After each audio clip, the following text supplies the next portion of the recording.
Hello friends, welcome to all of you once again. जैसा कि आप जानते हैं ये एक कंटिन्यूड वीडियो है। एपिसोड 4, एपिसोड 5, एपिसोड 6 ये एक साथ में सब कंटिन्यूअस में है। तो अब तक हमने जाना how the world Hindu came into the existence, who are the Hindu and what is the nature और कैरेक्टर ऑफ देयर मैरिज। उनकी मैरिज कैसी है, वो संस्कार है। हिंदू विवाह में विवाह को संस्कार माना जाता है। अब हम जानेंगे कि conditions of a valid Hindu marriage, Hindu marriage act के तहत क्या कंडीशंस हैं जिनके अंतर्गत विवाह संपन्न माना जाता है कि हाँ ये कंडीशंस होनी चाहिए तब एक विवाह जो है वो पूर्ण हो पाएगा। ठीक है, तो इन बातों को जानने से पहले सबसे पहले हम जानेंगे उसमें कितनी कंडीशंस डिफाइंड है। तो सेक्शन 5 में 5 कंडीशंस हैं, याद रखिएगा। हिंदू मैरिज एक्ट 1955 के सेक्शन 5 में 5 कंडीशंस हैं जिनको हम सीरियल वाइज 1 बाय 1 जानेंगे। उससे पहले मैं आपको एक बात बताता हूँ, जब हिंदू मैरिज एक्ट 1955 नहीं एग्जिस्टेंस में आया था तो उसके पहले दोनों पक्षकार की या दोनों पार्टीज़ की, लड़का और लड़की के परिवार वालों की सहमति होना अनिवार्य होता था। लेकिन इस एक्ट के आने के बाद सहमति अनिवार्य नहीं रह गई उनके परिवार की, बशर्ते वो जो सेक्शन 5 में 5 कंडीशंस हैं उनको फुलफ़िल करता हो। तो आइए जानते हैं फटाफट कि वो 5 पॉइंट्स क्या हैं। तो सबसे पहला पॉइंट आता है मोनोगामी। जिन दोनों का विवाह होने जा रहा है उन दोनों का पहले कोई स्पाउस ना हो जीवित at the time of marriage.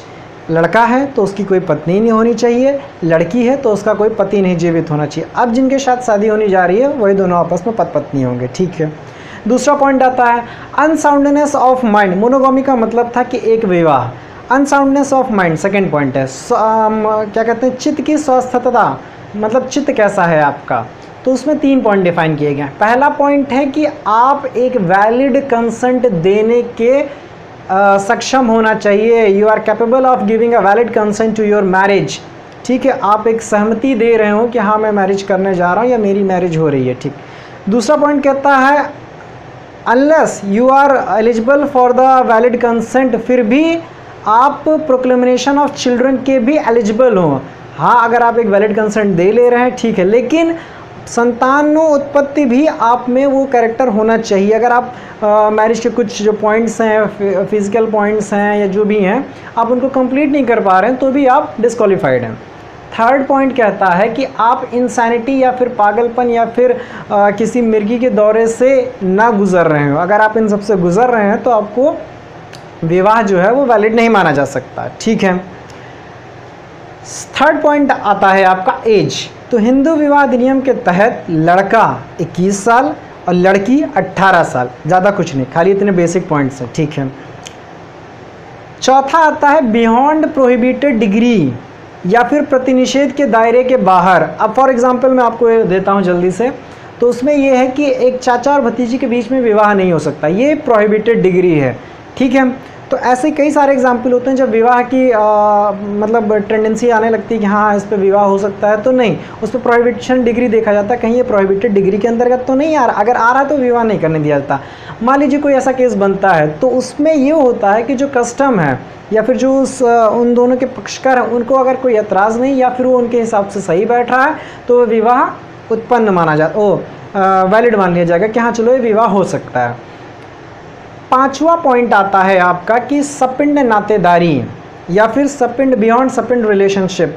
सपिंड का मतलब ये होता है कि आपके वंशज जो हैं या एंसेस्टर्स वो एक ना रहे हो, पूर्वज एक ना रहे हो। इसके लिए उन्होंने एक पैरामीटर बना दिया, क्या कि आपकी जिन दोनों का विवाह होने जा रहा है उनमें उनकी माता का 3 जनरेशन आप काउंट कर लीजिए, फादर का 5 जनरेशन इधर काउंट कर लीजिए। उस दायरे के अंतर्गत लड़का और लड़की का विवाह नहीं हो सकता है।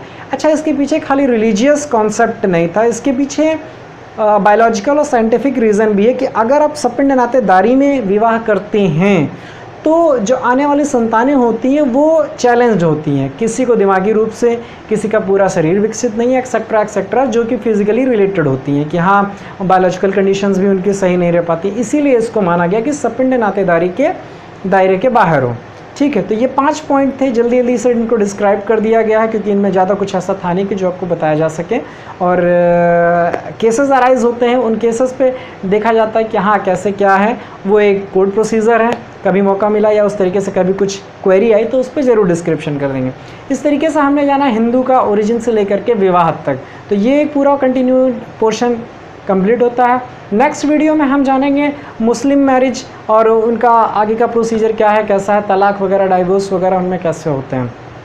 तब तक के लिए थैंक यू सून।